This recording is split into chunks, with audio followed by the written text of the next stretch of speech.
niku tujuan, niat, tujuan. Menyembelih yang ditujukan untuk selain Allah niku termasuk perbuatan syirkun akbar, syirik besar. Dalam rangka taqarruban ila ghairillah, dalam rangka untuk mendekatkan diri kepada selain Allah Subhanahu wa taala. Nyembelih untuk Nyai Kidul, nyembelih untuk penunggu Gunung Merapi, menyembelih untuk penunggu tempat-tempat keramat, nyembelih untuk wali-wali di kuburan. Niki termasuk itu syirkun akbar. Karena penyembelihannya ditujukan dalam rangka taqarruban, pendekatan diri kepada selain Allah Subhanahu wa taala. Pembahasan yang bab sekarang ini bab wasilah. Menyembelihnya karena Allah. Niatnya sampun laras, sudah benar nyembelihnya karena Allah taala. Tapi dilakukan di tempat yang di situ dilakukan penyembelihan syirik. Umpamanya di sini ada pohon ringin keramat. Terus biasa orang menyembelih yang ditujukan untuk penunggu pohon ringin yang keramat itu, penyembelihan syirik. Lalu kita menyembelih untuk Allah Ta'ala, niatnya untuk Allah, tetapi dilakukan di situ. Ini termasuk dilarang, terlarang. Niki namipun itu Nabi atau Islam menutup celah-celah atau wasilah-wasilah yang mengantarkan kepada perbuatan yang dilarang oleh Allah Ta'ala. Seperti termasuk diantaranya, Bapak sekalian, zina itu haram. Tapi Allah tidak sekedar mengharamkan zinanya. Allah mengharamkan semua wasilah yang mengantarkan pada perbuatan zina. Walaupun tingkat keharamannya benten. Walaupun tingkat keharamannya beda-beda. Zinanya mata, menikmati pandangan-pandangan yang membangkitkan syahwat. Zinanya telinga, mendengarkan kisah-kisah atau omongan-omongan yang membangkitkan syahwat. Zinanya tangan, meraba-raba, dan seterusnya, sampai nanti dibenarkan dengan zina kemaluan. Wasilah-wasilah yang mengantarkan pada perbuatan zina itu diharamkan. Maka ayat pun, la taqrabuz zina, jangan kamu dekati zina. Jangan sekedar la taf'alu zina atau la tasnun. Jangan kamu berzina atau jangan kamu lakukan zina. Tapi la taqrabu zina, jangan kamu dekati zina. Zinanya haram dan semua yang mengantarkan kepada perbuatan zina termasuk niki diharamkan. Umpamanya Allah melarang kita mengumbar pandangan. Ya ayyuhalladzina qulil mu'minina wal mu'minat qulil mu'minina ayyaghuddu min absarihim. Katakan pada mukmin laki-laki agar mereka menundukkan pandangan mata mereka. Sehingga mengumbar pandangan mata, memandang hal-hal yang diharamkan Allah, niki termasuk diharamkan karena bisa menjadi wasilah terjadinya perbuatan zina. Kemudian wanita dilarang oleh Allah Ta'ala berpakaian yang bisa membangkitkan syahwat laki-laki. Wala tabarrajna tabarrujal jahiliyatil ula. Jangan kalian bertabarut, berdandan, model dandanannya perempuan-perempuan jahiliyah. Bagaimana itu diantaranya, sekalian? Nabi terangkan dalam hadis, ada fenomena nanti orang yang mereka kasiat ariat. Ketinggalipun berpakaian, kelihatannya berpakaian tapi telanjang. Kelamben tapi utuh hakikatipun iku. Gimana itu? Konten yang kamu dalipun ngagem pakaian super ketat.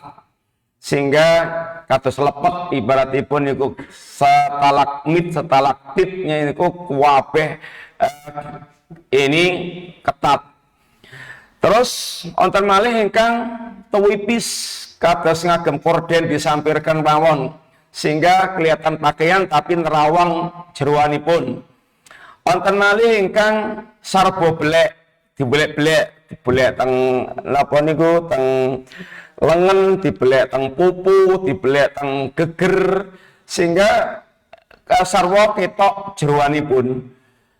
Kemudian wonten malih ingkang pancen diketokaken dikerowak-kerowak. Saniki mudhapaken kerowak bagian mriki, kerowak kados sundel bolong teng wingking, kerowak malih bagian dodo.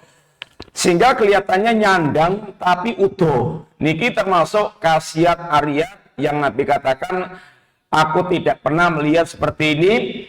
Ya, yang ini merupakan bagian modelnya penduduk neraka.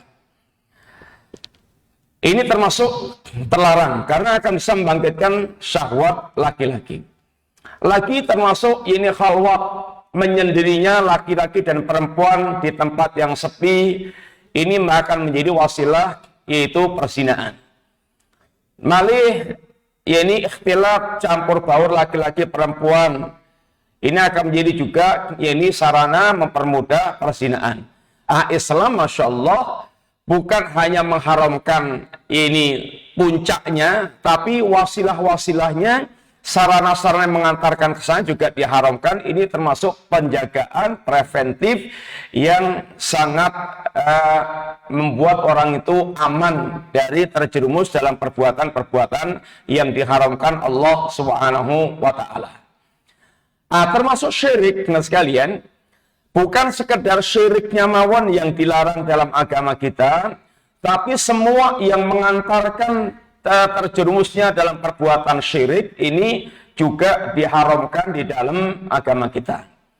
Di antaranya pembahasan kita sedang tentang menyembelih. Kalau menyembelih yang ditujukan untuk selain Allah itu syirik. Sekarang kita bicaranya wasilah yang mengantarkan kepada kesyirikan, itu termasuk dilarang oleh Allah Subhanahu wa Ta'ala. Monggo kita tingali, kita waos dalil-dalilipun. Yang pertama surat At-Taubah ayat ke-108. Monggo dipun waos. Bismillahirrahmanirrahim. Walladzina ittakhadhu masjidan dirara فريقا بين المؤمنين وإرصاد لمن حارب الله ورسوله قبل وليحلفن إن أردنا إلا الحسنى والله يشهد إنهم لكاذبون لا تقم فيه أبدا لمسجد أسس على التقوى من أول يوم أحق أن تقوم فيه رجال يحبون أن يتطهروا والله يحب المتطهرين. Allah mengatakan ayat ini mulai ayat 107. Walladzina takhadhu masjidan dhiraran, dan orang-orang yang mereka membangun masjid dhirar, masjid yang membahayakan, masjid yang dibangun dalam rangka untuk menimbulkan madarat. Ini masjid yang dibangun orang-orang munafik. Cerita ini pun ada seorang namanya pun Abu Amir Al-Fasiq. Abu Amir Al-Fasiq ini termasuk tokoh di kalangan orang-orang Madinah sebelum kedatangan Nabi. Yang dia terkenal yaitu baik, tukang pemberi nasihat. Sehingga orang-orang mengangkat Abu Amir Al-Fasiq ini menjadi pemimpin. Kemudian ketika Rasulullah SAW itu datang ke Madinah, hijrah dari Mekah ke Madinah, dan orang-orang Madinah sudah banyak yang beriman, maka Abu Amir Al-Fasiq itu ditinggal karena mereka manusia mulai mendekat kepada Rasulullah SAW. Maka menimbulkan kedengkian dan kebencian Abu Amir Al-Fasiq. Ini kita masuk fitnah ketokohan. Kadang-kadang itu orang kemudian menjadi dengki, kemudian menjadi menolak kebenaran karena ketokohannya terancam. Lalu Abu Amir Al-Fasiq itu dia pergi ke Syam, tinggal di Syam. Kemudian masih kontak dengan para pengikutnya yang di Madinah, lalu membuat kesepakatan untuk membuat masjid, membuat markas markas untuk bisa menimbulkan madarat untuk kaum mukminin, tapi dengan bangunan masjid supaya nggak kelihatan itu markas kejahatan. Abu Amir Al-Fasiq niki, Bapak sekalian, itu bapaknya Handalah. Handalah itu sahabat Rasulullah SAW yang meninggalnya di perang Uhud dimandikan oleh malaikat, sebab dia ketika berperang ini masih dalam kondisi junub. Dia dengan istrinya temanten baru, kemudian masih junub, kemudian dengar genderang perang, dia berangkat perang, belum sempat mandi junub, kemudian meninggal di perang Uhud, lalu dimandikan oleh ini malaikat. Ini terkadang ada orang yang bapaknya itu rusak, bapaknya fasik atau kafir, atau bapaknya itu musuh Islam, tapi anaknya malah justru yaitu menjadi muslim yang baik. Termasuk contohnya pun Khalid bin Walid. Bapakipun Al-Walid bin Mughirah niku musuh Nabi yang permusuhannya sangat sengit dan bahkan diabadikan Allah di dalam Al-Quranul Karim. Ahli syair yang betul-betul memiliki permusuhan sengit kepada dakwah Nabi. Putranya Khalid bin Walid bahkan menjadi Saifullah, pedang Allah, jenderal perangnya kaum muslimin yang hampir setiap perang tidak pernah kalah. Ajeng Abu Jahal, gembong musuhnya Nabi yang sangat luar biasa sengit permusuhannya. Anaknya Ikrimah bin Abi Jahal, dia termasuk muslim, menjadi sahabat Nabi SAW. Sehingga terkadang bapaknya nggak genah, tapi anaknya bisa menjadi ini baik. Maka dakwah itu yang penting terus dakwah. Kadang-kadang bapaknya nggak bisa diharap-harap, tapi kita bisa mengharapkan anak cucunya. Maka ketika Nabi SAW ke Taif, berdakwah di Taif, kemudian malah diperlakukan dengan sangat keji, sampai diusir, diberengkulangi, sampai berdarah-darah. Ngusirnya kayak anjing, penduduk itu semuanya dikerahkan untuk kemudian ngusir Nabi dari kampung tersebut. Sampai Nabi sedihnya bukan main, perjalanan yang cukup panjang, sampai di Qarnut Sa'alib. Lalu malaikat memberikan salam kepada Nabi dan menyampaikan, ya Rasulullah SAW, kalau engkau mau, aku diutus oleh Allah untuk bisa mengangkat Ahsabain, dua gunung itu, untuk ngebleki orang-orang Taif, biar ludes. Tapi sifat rahmahnya Nabi, kesabaran Nabi, Bapak sekalian, bagaimana jawab Nabi? Bal arju ayukhrijallahu min aslabihim man ya'budullaha wa la yusriku bi syai'an. Enggak. Saya bahkan berharap nanti keluar dari tulang sulbi mereka anak cucu yang hanya menyembah Allah dan tidak menyekutukan Allah Ta'ala. Termasuk niki pelajaran seorang dai niku kedah ibarat pun dawa ususi dan dawa pangarep-arepipun, dia punya harapan panjang. Kalau ibarat bapaknya susah, ya nanti anaknya. Kalau anaknya susah, ya putunipun. Sehingga harapannya terus dia berharap ada generasi yang kemudian mendapatkan hidayah Allah SWT. Jadi dai niku buat angsal ceklean, mutungan, sidik-sidik mutung, ceklean, niki mengke ludes senggalan. Kata kagungan usus singkang panjang, dia bersabar dan punya harapan yang panjang berkaitan dengan ini orang mendapatkan hidayah Allah Subhanahu wa Ta'ala. Walladzina tahadu masjidan dirarat, dan orang-orang yang mereka membangun masjid dalam rangka menimbulkan bahaya untuk kaum muslimin. Masjid dirar wa kufran, dan masjid ini ditegakkan di atas asas kekafiran. Sehingga kadang-kadang ada orang bangun pondok, bangun masjid, bangun apalagi markas Islam, tapi niatnya bukan lillah dan lil muslimin, bukan karena Allah dan untuk kepentingan kaum muslimin, tapi untuk melancarkan kerusakan terhadap kaum muslimin. Wa tafriqan bainal mu'minin, dan dalam rangka untuk memecah belah kaum mukminin. Wa irsatan liman harafallahu wa rasulah, dan dalam rangka menjadi markas untuk menunggu-nunggu orang yang memerangi Allah dan Rasulnya.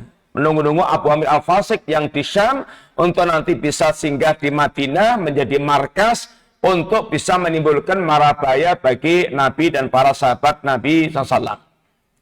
Kita juga diingatkan oleh Allah Ta'ala, orang kafir niku, dia punya target memurtadkan kaum muslimin. La yazaluna yuqatilunakum hatta yaruddukum antinikum inistata'u. Orang-orang kafir itu tidak pernah berhenti, terus menerus memerangi kalian. Apa targetnya itu? Hatta yaruddukum antinikum, sampai kalian murtad dari agama kalian. Inistata'u, kalau mereka sanggup. Nah sekalian, perang ini konten kali. Yang pertama perang militer, ini perang militer, Hosbul Askari, perang militer itu tujuannya ngeludeskan fisik. Di rem atau di nuklir atau di bom atau ditembaki, intinya ngeludeskan fisik. Niku perang militer. Yang kedua, Al-Ghazwul Fikri, perang pemikiran. Ngagem TV, ngagem majalah, ngagem koran, ngagem buletin, ngagem seminar, ngagem pendidikan, ngagem segala macam. Apa yang ditargetkan?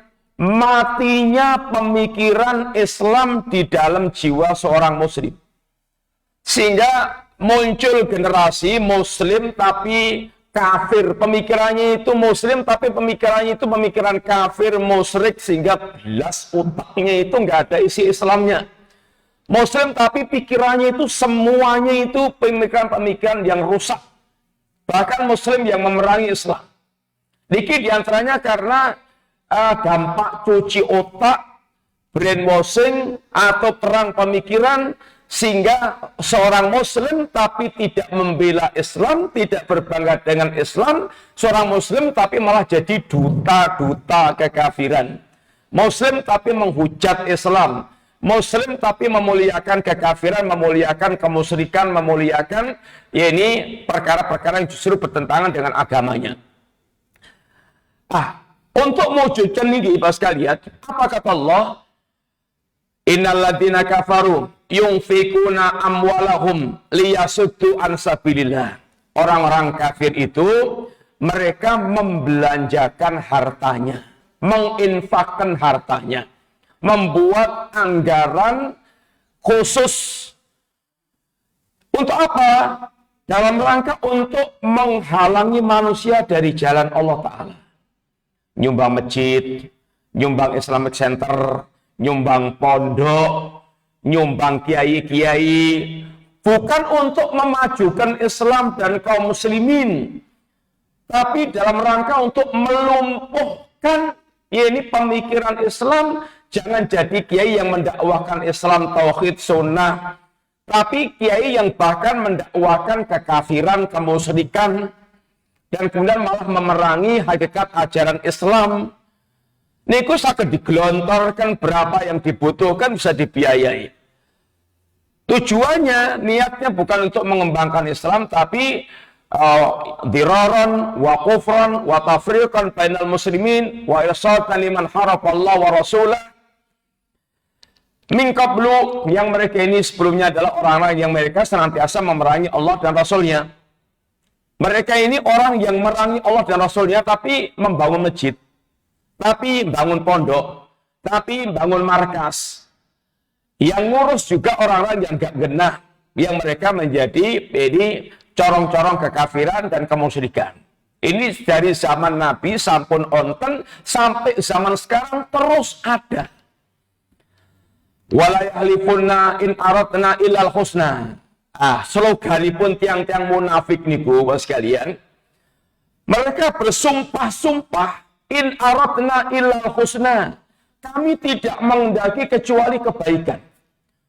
Muslim ceramah di gereja sudah rusak-rusakan isi ceramahnya. Niatnya apa? Ini niatnya baik loh. Niatnya baik supaya punya kesan Islam rahmatan lil alamin. Sehingga sehingga ungkapannya itu ungkapan yang mulia, tapi perilakunya rusak. Perbuatan-perbuatan kemunafikannya itu rangkulan dengan orang kafir, rangkulan dengan orang munafik, itu alasannya itu kebaikan. Ini kan dalam rangka untuk ini mewujudkan Islam rahmatan lil alamin. Ini ungkapan munafik dari zaman dulu sampai zaman kita sekarang ini sama.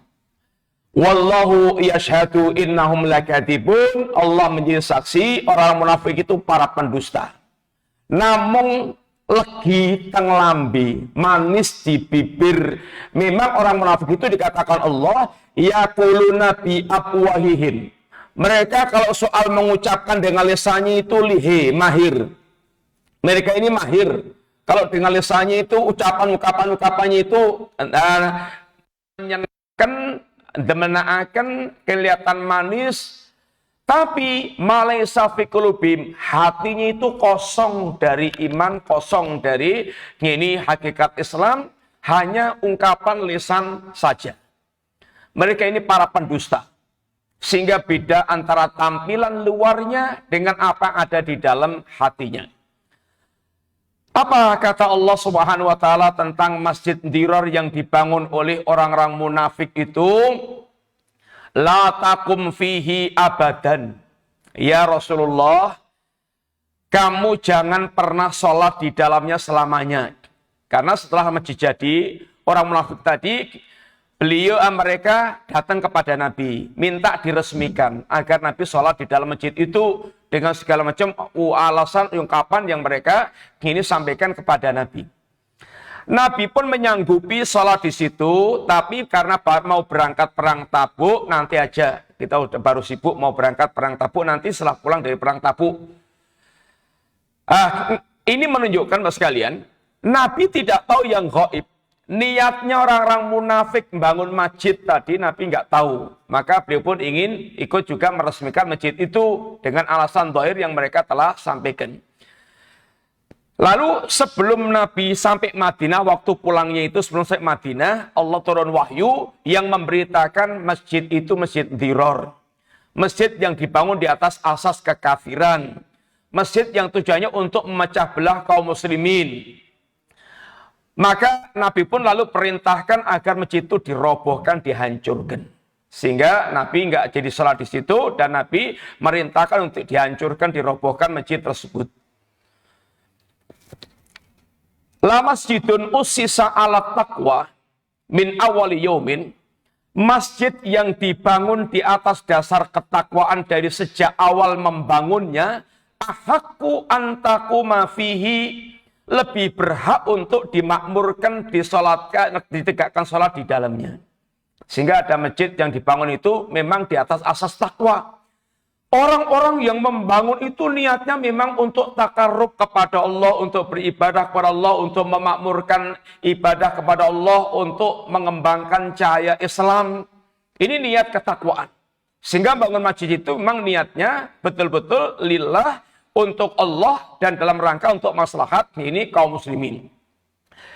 Ini lebih layak dimakmurkan.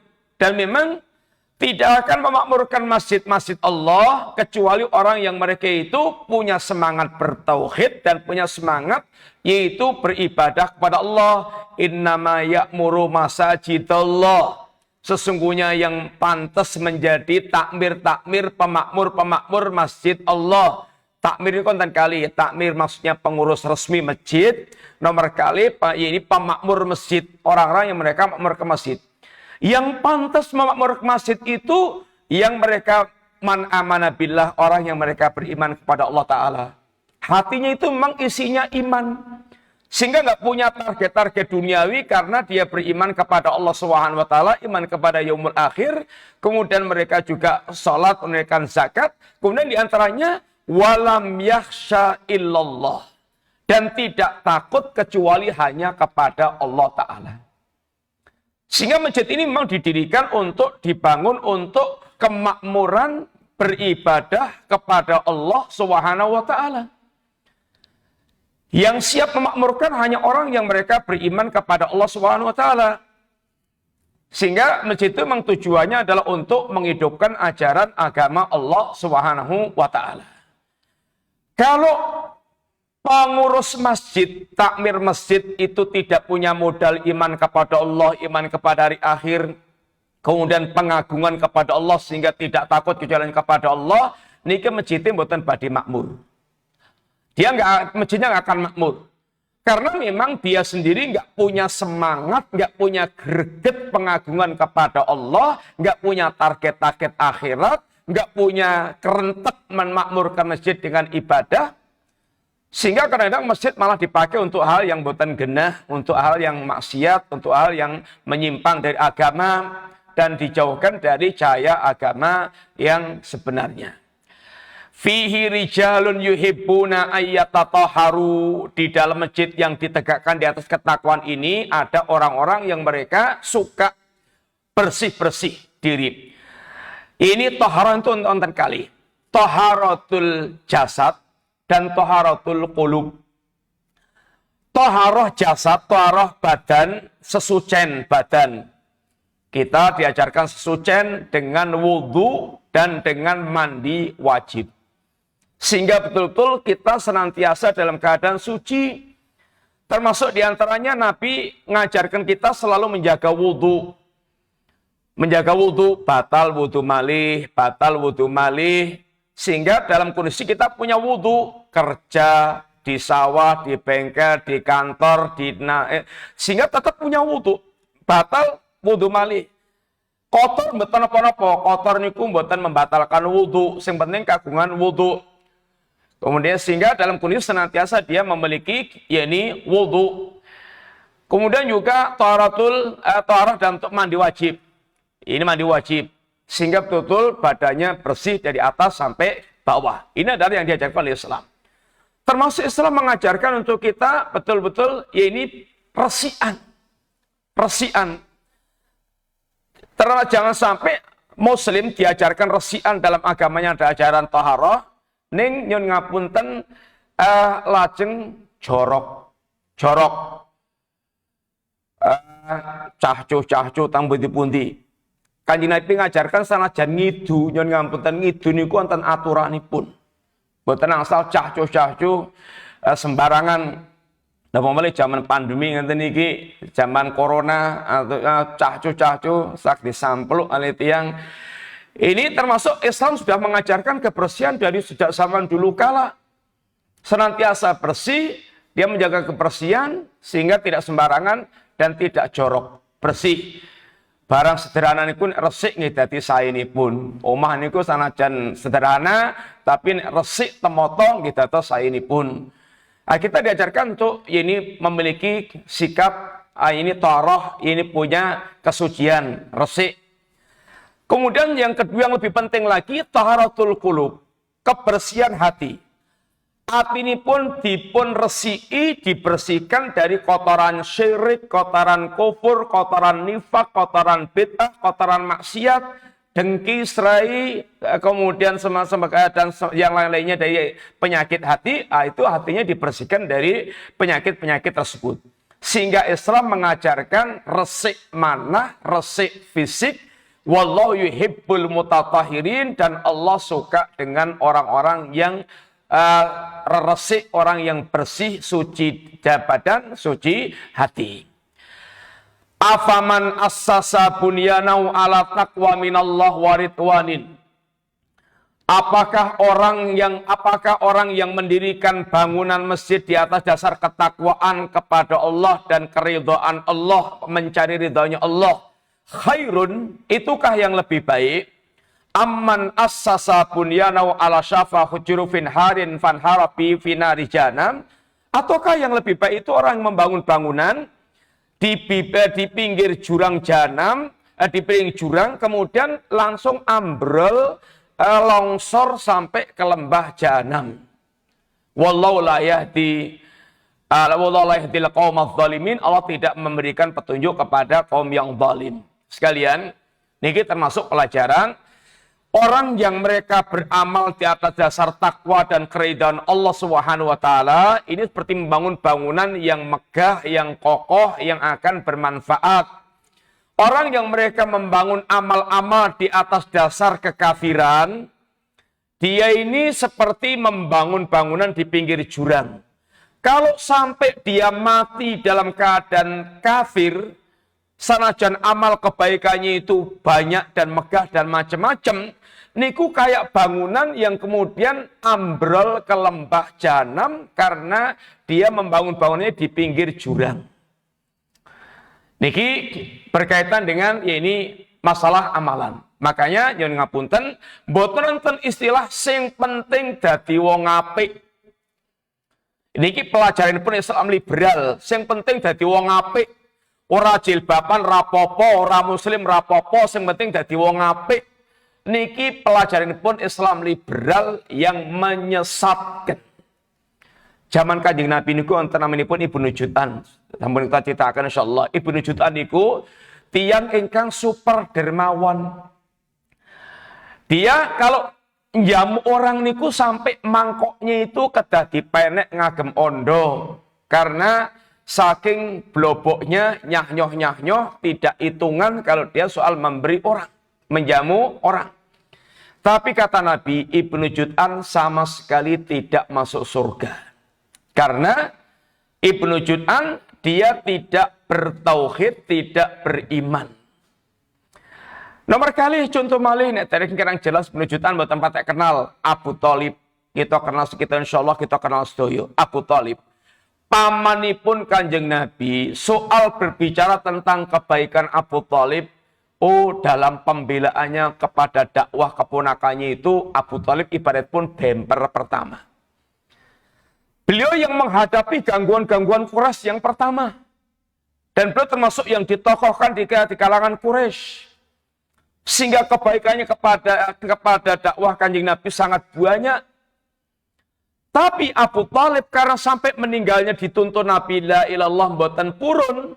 Sehingga meninggal di atas kekafiran atau kemusyrikan. Maka Abu Thalib menjadi penghuni neraka dan kekal di dalamnya, walaupun penghuni neraka yang paling ringan azabnya, ning sak ringan-ringanipun azab di neraka itu, mboten namung kados teng kamar, mboten ber-AC, tidak berkipas angin, tapi keselomot api neraka telapak kakinya, utekipun umep. Ini adalah seringan-ringan, ini azab yang dirasakan orang yang mereka mendapatkan azab jahanam. Bapak sekalian, ini yang pertama, yaitu di situ intinya kalau tempat itu tempat yang dilakukan kesyirikan, kekafiran, kita ini tidak boleh melakukan ibadah ini sejenis di situ. Tempat yang dilakukan itu di situ menyembelih syirik, sembelihan syirik, kita tidak boleh menyembelih di situ walaupun menyembelih kita niatkan untuk Allah Subhanahu wa taala. Sekarang kita lihat dalil yang kedua, ini hadits Nabi SAW. Monggo dipun maos.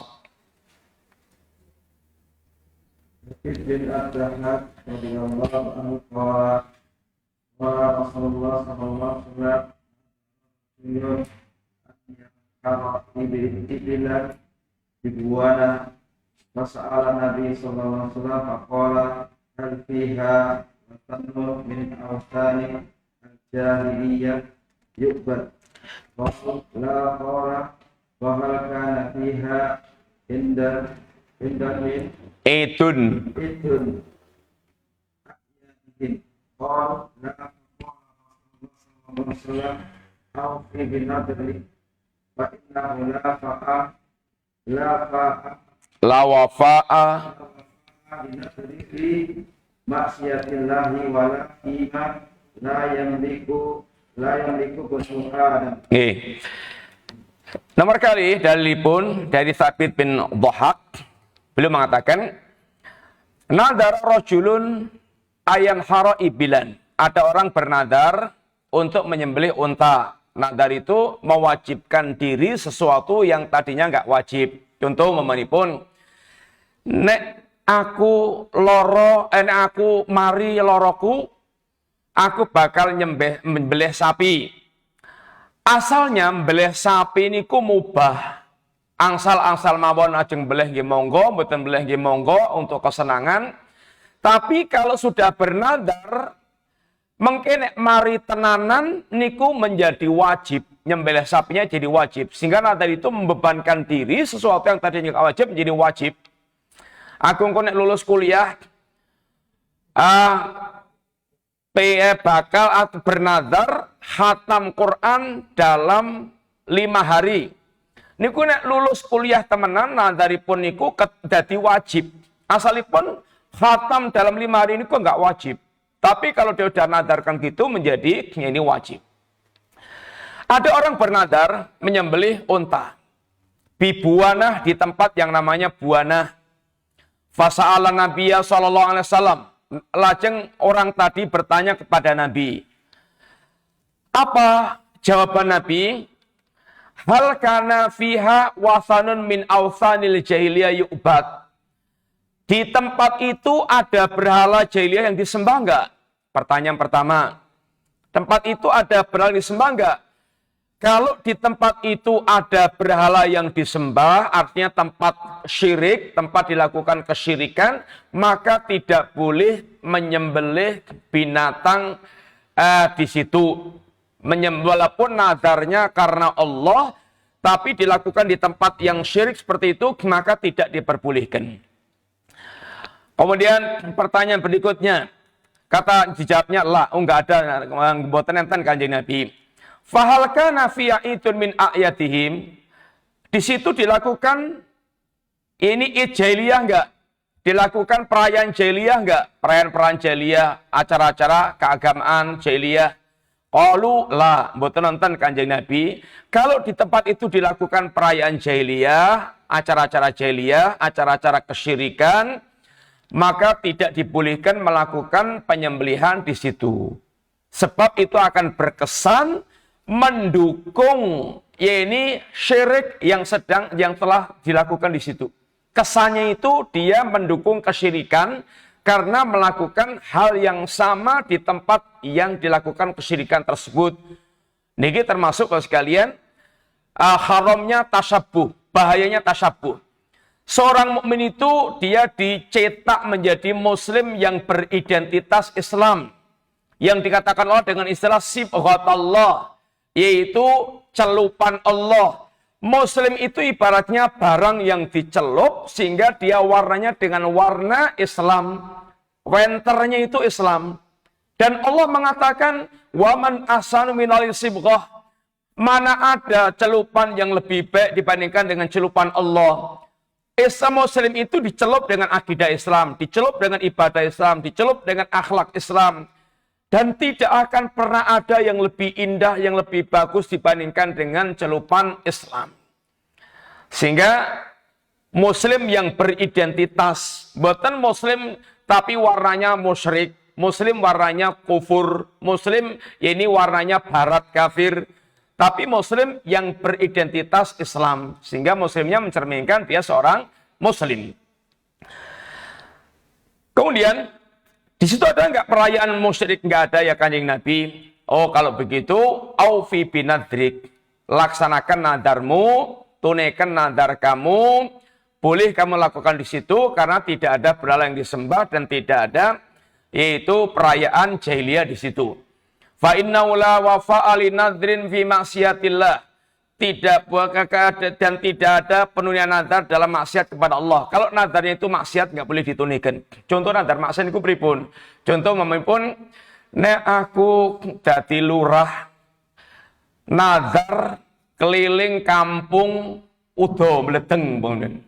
Niki maksiat nggak boleh ditunaikan. Wala fima la yamliku ibnu Adam, dan tidak ada penunaian nadar dalam perkara yang tidak dimiliki. Aku nek mari loro bakal nyembeh sapi. Ning sapi ini pun sapi tonggonipun. Yang mboten angsal, itu bukan yang dimiliki dia. Menunaikan nadar itu yang dia miliki, sehingga tidak ada penunaian nadar dalam perkara maksiat. Kalau nadarnya maksiat wajib ditinggalkan. Dan tidak ada penunaian nadar dalam perkara yang bukan menjadi milik dia.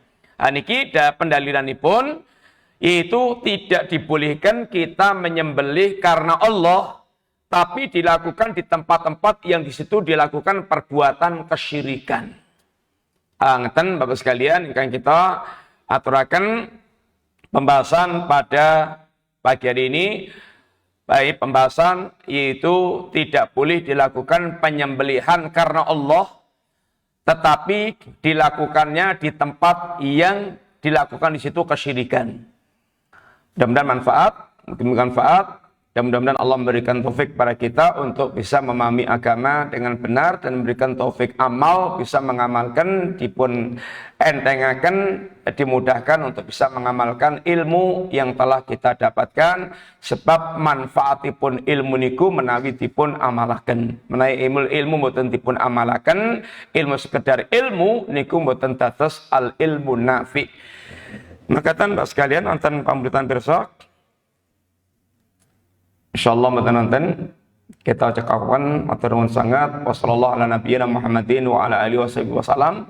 Subhanakallahumma wa bihamdika asyhadu an la ilaha illa anta astaghfiruka wa atubu ilaik. Assalamualaikum warahmatullahi wabarakatuh.